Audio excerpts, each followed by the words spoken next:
Assalamualaikum warahmatullahi wabarakatuh. Perkenalkan teman-teman, nama saya Maulana Siddiq dengan NIM 2422191. Nah, di sini saya akan menyampaikan isi dari makalah saya yang berjudulkan To be an excellent motivator atau cara untuk menjadi motivator yang luar biasa. Dengan 4 subbab. Pertama, motivator dan alasan menjadi motivator. Yang kedua, langkah-langkah menjadi motivator. Yang ketiga, cara efektif memotivasi. Dan yang keempat adalah indikator motivator handal. Motivator dan alasan menjadi motivator. Yap. Apa sih motivator itu? Mungkin sebagian besar Anda sudah tahu. Dan mungkin sebagian besar Anda akan mengatakan motivator itu adalah orang yang memberikan motivasi. Yap, itu nggak salah sih sebenarnya.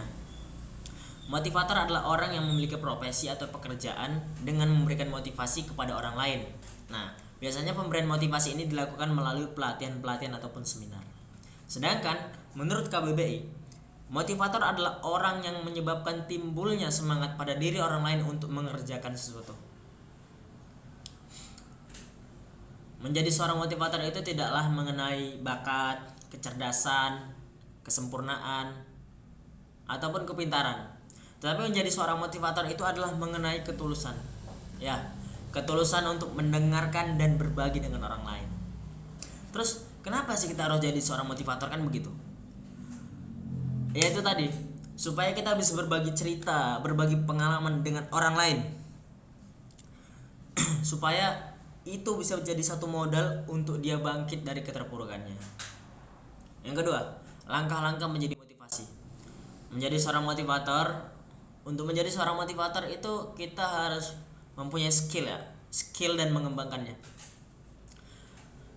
Ada 5 langkah untuk menjadi seorang motivator.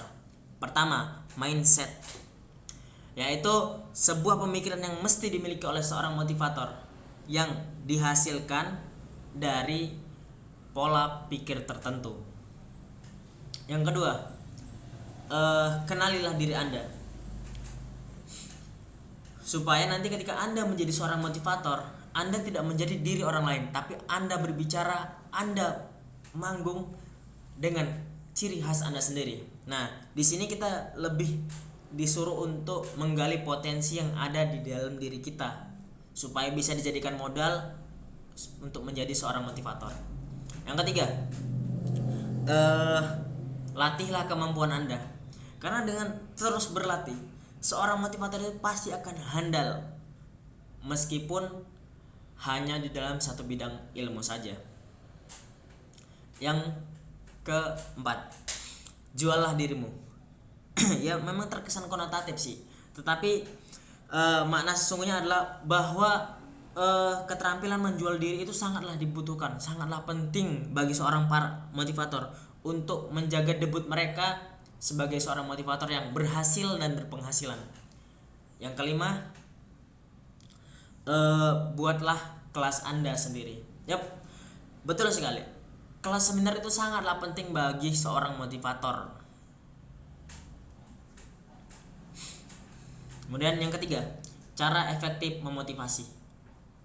Dalam memberikan motivasi, seorang motivator juga harus mengetahui cara memberikan motivasi yang baik kepada para publik ataupun para pendengar, sehingga bisa berdampak positif kepada mereka. Ya, ada 4 cara.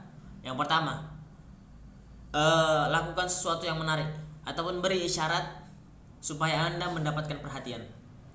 Yang kedua, terangkan secara singkat aktivitas motivasi yang akan digunakan. Yang ketiga, jelaskan aktivitas yang akan digunakan dengan menggunakan arahan yang baik. Dan yang terakhir, yang keempat, tarik kesimpulan dari semua yang telah disampaikan. Yang keempat, indikator motivator handal. Apa itu indikator? Kan begitu. Indikator itu adalah nilai atau variabel yang coba kita ingin teliti. Ya, bisa juga diartikan dengan ciri, karakteristik, ataupun ukuran.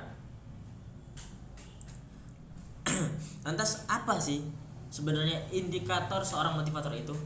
Apakah tugas seorang motivator itu cuma berikan motivasi aja atau yang lain, kan begitu? Berikut Ciri-ciri ataupun indikator seorang motivator handal. Pertama, memiliki gaya bahasanya sendiri sebagai ciri khasnya. Yang kedua, memiliki selera humor jika sedang mengadakan seminar ataupun pelatihan. Yang ketiga, memberi ketegasan ataupun bisa memposisikan dirinya sebagai audiens gitu. Mempunyai rasa empati yang tinggi begitulah. Yang keempat, mempunyai keingintahuan yang besar. Nah, biasanya seorang motivator itu kalau ngomong itu kenapa ya? Mengapa gitu. Ya, punya rasa ingin tahu yang tinggi itu. Seorang motivator keren itu. Yang kelima, mengurangi berbicara tentang dirinya sendiri. Ya, ada kala seorang motivator itu juga harus menceritakan temannya, rekannya gitu. Yang keenam, memiliki pengetahuan yang luas. Yang ketujuh, memandang sesuatu dari sudut yang baru. Mungkin sekian isi dari makalah saya. Kurang lebihnya saya mohon maaf. Wassalamualaikum warahmatullahi wabarakatuh.